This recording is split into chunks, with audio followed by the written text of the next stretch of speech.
We can answer the questions about process, but really they're the ones that are communicating our value for us, which is the holy grail of communicating value.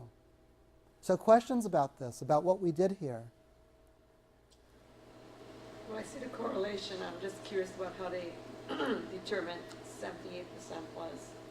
Yeah, in this particular organization, they don't have a history of rigorously examining things and examining data.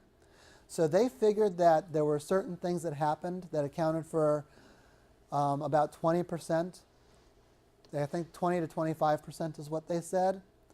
And since they couldn't determine that it was either 20% or 25, they kind of put it in the middle and did what we call a swag, which is a sophisticated wild-ass guess. Now, in many organizations, that's not rigorous enough, and that wouldn't really be something that I would want to present as a senior leader. But in this particular organization, it aligned with their culture. And they did have some more data. What's that? They presented it. And they presented it, not me. Yeah, exactly. This is actually from an example where I was a consultant to the organization. This is not from an organization that I worked for. So, but I did partner with the learning and performance side to help them facilitate this whole process. So, and there's a lot of other data that they could have gathered to determine a very specific percentage of this 21% increase that's attributable to us. They could have looked historically. Well, we did look historically, and sales remained steady before we did anything. So they really weren't on an upswing. They could have looked back further in time to see if sales were trending, but just hadn't trended over that 10 weeks.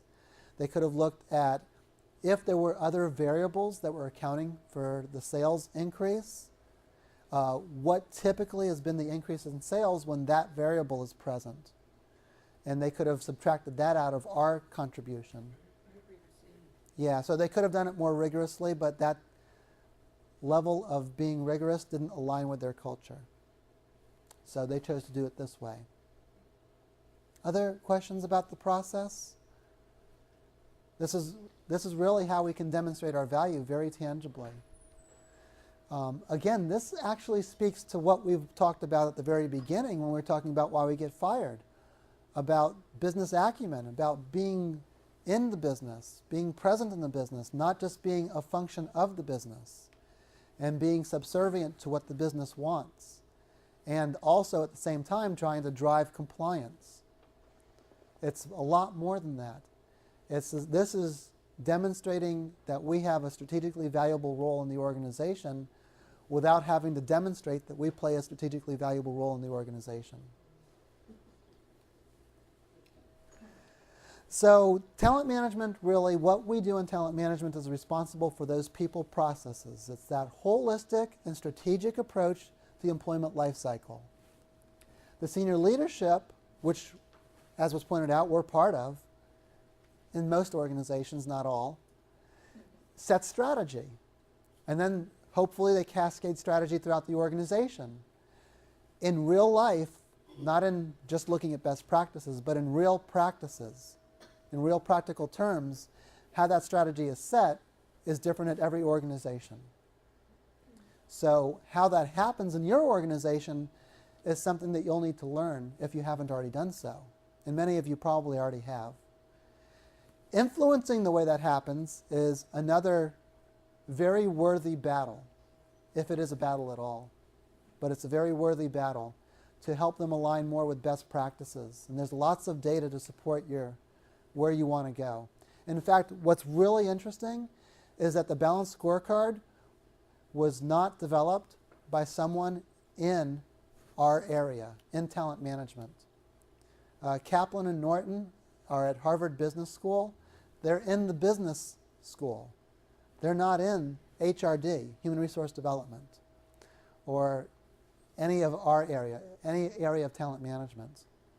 So for a practitioner that's really in the business world to say, we've got to pay attention to the learning and performance goals that we have in an organization because they're predictive measures of our success. That's huge. And that's data that we can bring to the table in arguing for this type of an approach. So demonstrating our value, we want to link specifically what we do to the desired outcomes of the business. So what other questions might you have about that? Or comments do you have about that? Anything we've gone over, whether it be the definition of talent management, or how strategy is set, or how we align what we do with strategy.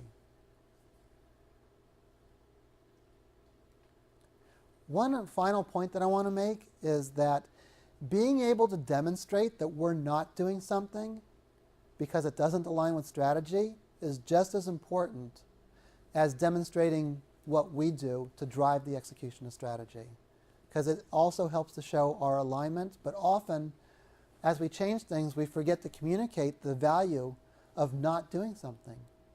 For example, in this project here, we discontinued any sales training that didn't align with that process. How much did that save?